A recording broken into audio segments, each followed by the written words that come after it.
दर्शकों, पंजाब की शिक्षा व्यवस्था को लेकर एक बार फिर बड़ा राजनीतिक और प्रशासनिक विवाद सामने आया है। लंबे समय से विपक्ष की ओर से भर्ती परीक्षाओं और पेपर लीक को लेकर सवाल उठाए जा रहे थे, लेकिन अब पंजाब सरकार ने दावा किया है कि जिस मामले को लेकर पंजाब की छवि खराब करने की कोशिश की जा रही थी, उनकी असली कड़ियां हरियाणा से जुड़े एक अंतर्राज्यीय नकल सिंडिकेट तक पहुंची है।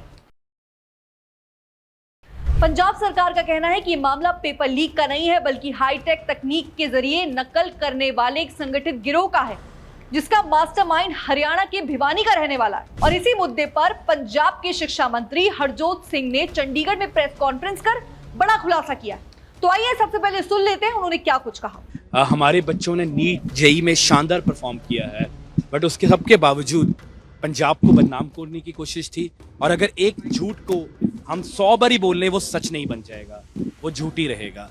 और पंजाब में जैसे हमारे माननीय मुख्यमंत्री जी ने कहा कि एक भी पेपर पिछले 4.5 साल में लीक नहीं हुआ। आज आपको दिखाया कि कैसे Baba Farid health science university Faridkot में 19 जुलाई को जो एग्जाम था, उसमें हरियाणा के मास्टरमाइंड, जिन्होंने पता नहीं हरियाणा में कितनी चिटिंग्स, कितने लीक्स किए, वो पहला अटेम्प्ट पंजाब में करने आए थे और during the exam only Punjab police ने उनको पकड़ लिया। और हमने जो डिवाइसेस, किस तरीके के डिवाइसेस हैं, वो दिखाए आपको। और बड़ा सवाल तो आज ये खड़ा होता है कि हरियाणा के मुख्यमंत्री जो हरियाणा में रहते ही नहीं हैं, और उन्होंने हरियाणा के कितने युवाओं के सपनों को कुचल दिया। बिकॉज अगर ये लोगों को हरियाणा में ही पकड़ लिया जाता तो पंजाब में ये अटेम्प्ट करने ना आते।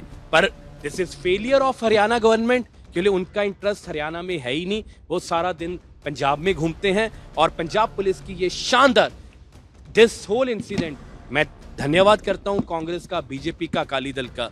उनके माध्यम से पंजाब में जितने 4 सालों में अच्छे काम हुए शिक्षा में, वो आज पूरे देश को पता लग रहा है। उन्होंने बताया कि पंजाब पुलिस ने एक ऐसे अंतर्राज्यीय नकल रैकेट का भांडाफोड़ किया है जो कथित तौर पर Baba Farid university of health sciences और फरीदकोट की फार्मेसी भर्ती परीक्षा में अत्याधुनिक तकनीक के जरिए अभ्यर्थियों को नकल करवाने का काम कर रहा था।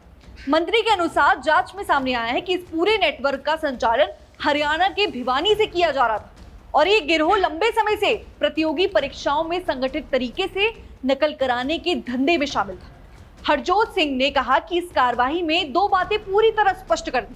पहली, कि पंजाब में पेपर लीक के लगाए जा रहे आरोप बिल्कुल गलत है, और दूसरी, हरियाणा में वर्षों से सक्रिय नकल माफिया अब अपना नेटवर्क दूसरे राज्य तक फैलाने की कोशिश कर रहा है।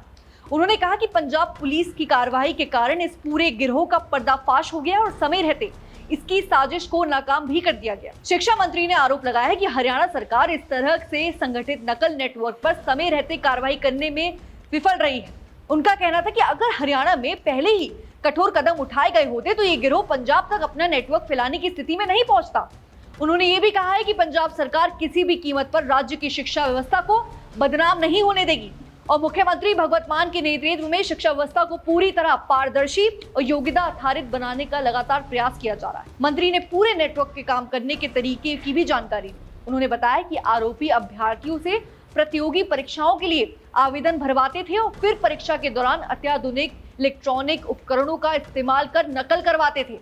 जांच में ऐसे संशोधन मोबाइल फोन, माइक्रोचिप आधारित संचार उपकरण और अन्य हाईटेक डिवाइस बरामद हुए, जिनकी मदद से बाहर बैठे लोग परीक्षा केंद्र के अंदर मौजूद अभ्यर्थियों तक उत्तर पहुंचाते थे। उन्होंने कहा कि ये कोई साधारण नकल नहीं थी, बल्कि तकनीक का इस्तेमाल कर संगठित अपराध की तरह संचालित किया जा रहा नेटवर्क था। और इसी बीच हरजोत सिंह ने यह भी दावा किया है कि पंजाब की शिक्षा व्यवस्था आज देश के कई बड़े राज्यों से बेहतर प्रदर्शन कर रही है। उन्होंने कहा कि हरियाणा अक्सर गुरुग्राम को अपना सर्वश्रेष्ठ शैक्षणिक जिला बताता है, लेकिन पंजाब का सबसे कम प्रदर्शन करने वाला जिला पटियाला भी शिक्षा के कई मानकों पर गुरुग्राम से बेहतर प्रदर्शन करता है।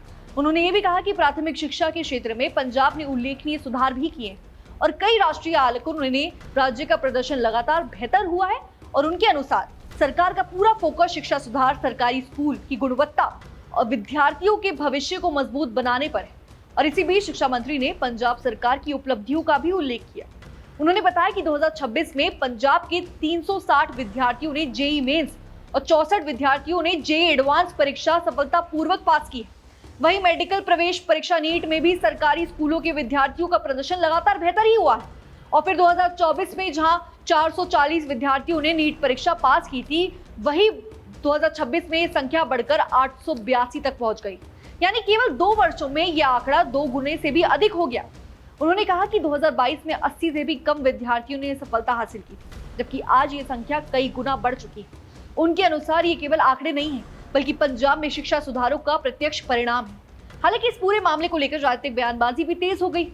एक और पंजाब सरकार इसे अपनी पारदर्शी व्यवस्था और पुलिस की सफलता बता रही है, तो वहीं दूसरी तरफ विपक्ष सरकार के दावों पर सवाल उठा रहा है। और ऐसे में आने वाले दिनों में भी जांच आगे बढ़ने के साथ ये भी स्पष्ट होगा कि इस अंतर्राज्यीय नेटवर्क में और कौन-कौन लोग शामिल थे और किन-किन परीक्षाओं तक इसकी पहुंची थी।